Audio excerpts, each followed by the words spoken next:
Mathilde Jamier-Vidcock, bonjour. Bonjour. On se retrouve aujourd'hui à Gavre pour la dernière étape de la tournée des tiers-lieux. Et on voulait partager avec toi cette occasion autour de ton activité et peut-être avant même d'en parler, ton parcours d'entrepreneuriat, puisque tu as bénéficié d'un accompagnement en région Bretagne avec TAG 56. Est-ce que tu peux nous faire un petit retour d'expérience ? Alors le TAG 56, donc en Bretagne, on a la chance d'avoir 4 structures TAG, une par département, liées à la Bretagne et à l'État en termes de financement et qui nous permettent du coup, c'est des incubateurs de projets d'économie sociale et solidaire. Moi j'ai eu la grande chance de faire partie de la première promotion, donc de participer aussi au début de cette histoire et à la définition aussi de ce que les TAG finalement pouvaient apporter à leurs bénéficiaires tels que moi. Donc moi ça m'a permis en gros de me consacrer pendant 1 an à mon projet de création d'entreprise, de me renforcer aussi sur tout ce qui était économie sociale et solidaire, même si aujourd'hui j'ai un statut de URL, j'ai l'impression moi de vivre l'économie sociale et solidaire au quotidien, mais j'ai pas un statut qui le dit aujourd'hui. Voilà, il faudrait que j'aille vers un statut ESUS. Et puis ça m'a permis aussi, ça m'a mise en réseau, voilà, avec d'autres créateurs de projets et puis aussi d'autres structures d'accompagnement, d'autres structures du territoire qui m'ont épaulé à la sortie du TAG et qui continuent à m'épauler aujourd'hui. Et le fait d'aller vers l'économie sociale et solidaire, c'était une vocation dès le départ du projet, avant même de choisir l'activité ?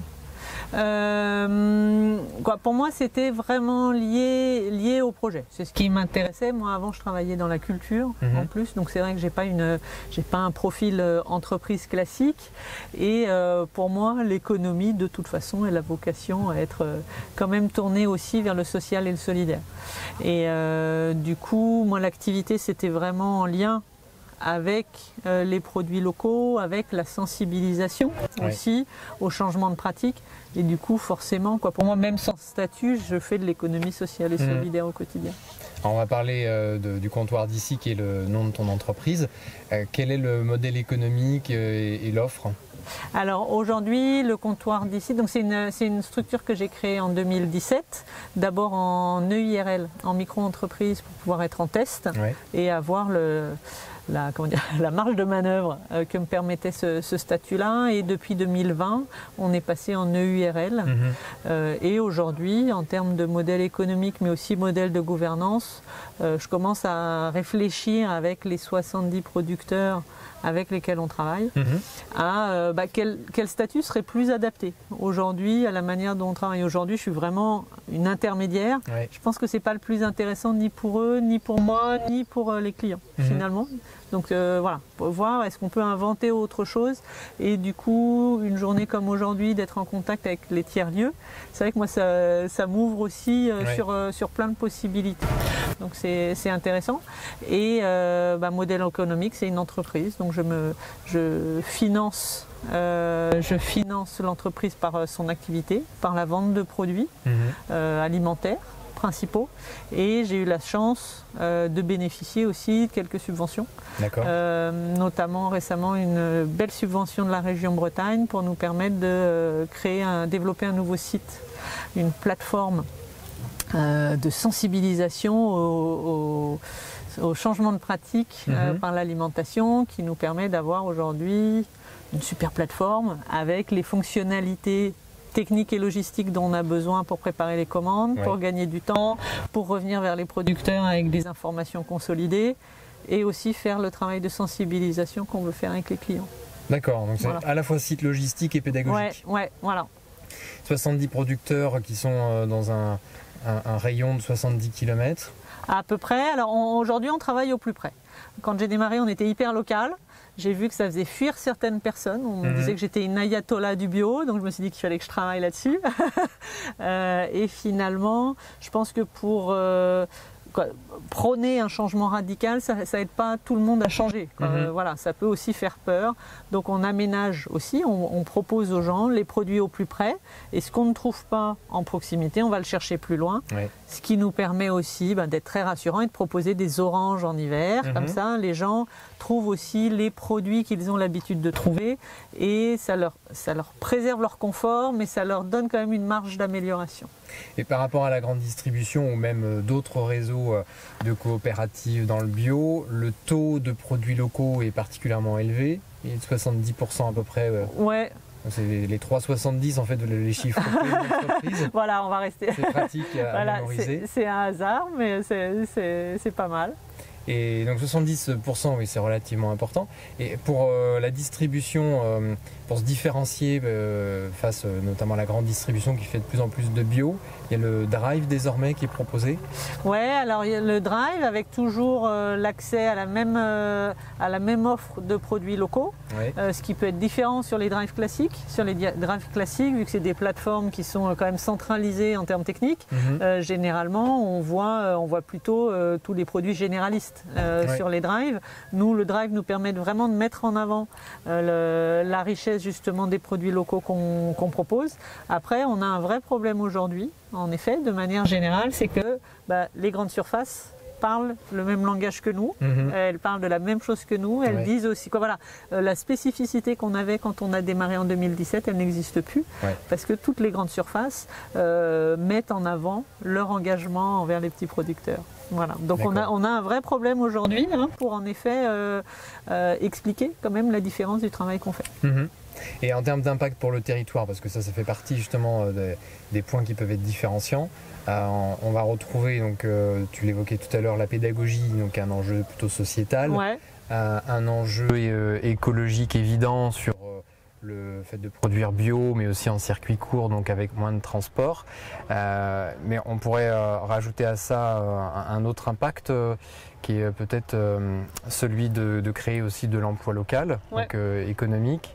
Est-ce qu'il y a d'autres facettes en termes d'impact qui font partie du rapport extra-financier, alors peut-être pas formalisé, mais en tout cas qui est travaillé? Non, je pense que tu as tous les impacts sur lesquels on souhaite être présent et sur lesquels on peut être présent, quoi. Et moi, c'est vraiment la raison d'être de l'entreprise que j'ai créée. C'est vraiment ça qui m'intéressait, c'était ces impacts-là.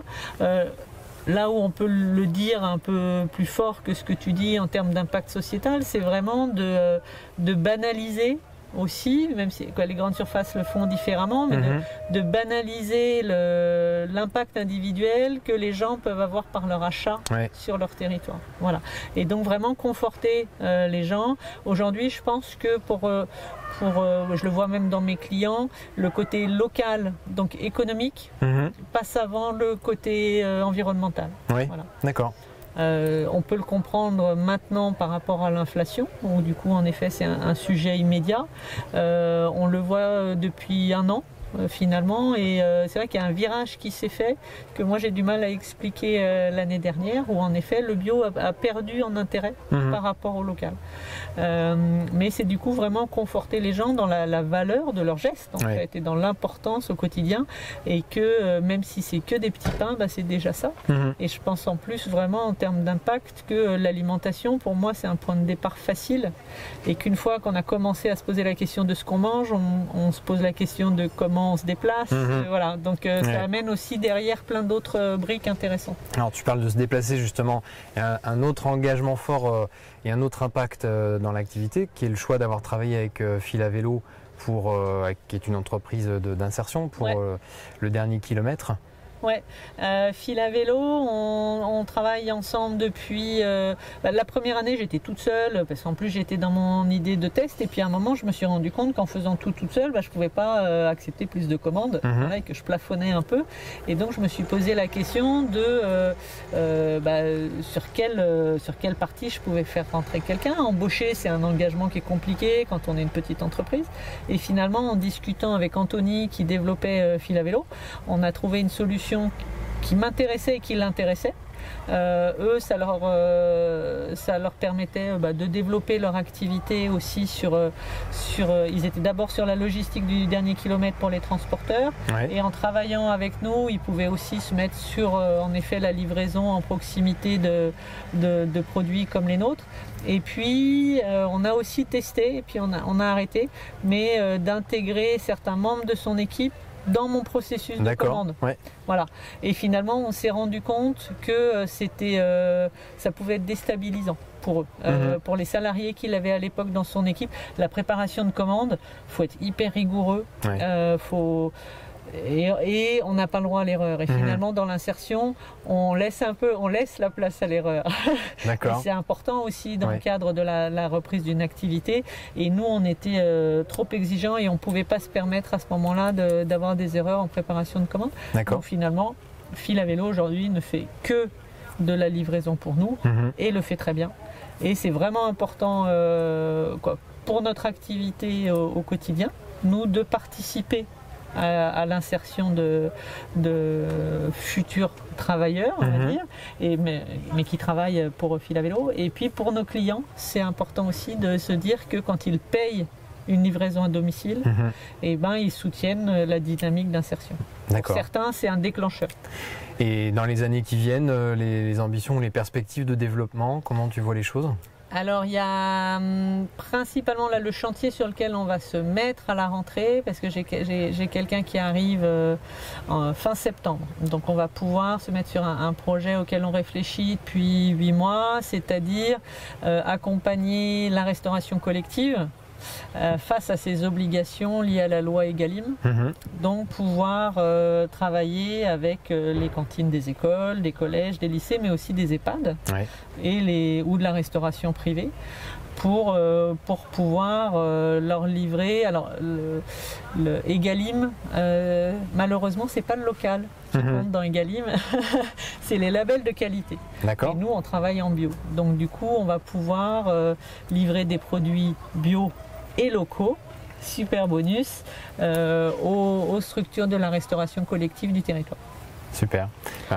On va souhaiter plein de belles choses dans le développement de Comptoir d'ici. Merci Mathilde. Merci à toi et bon séjour à Gavre.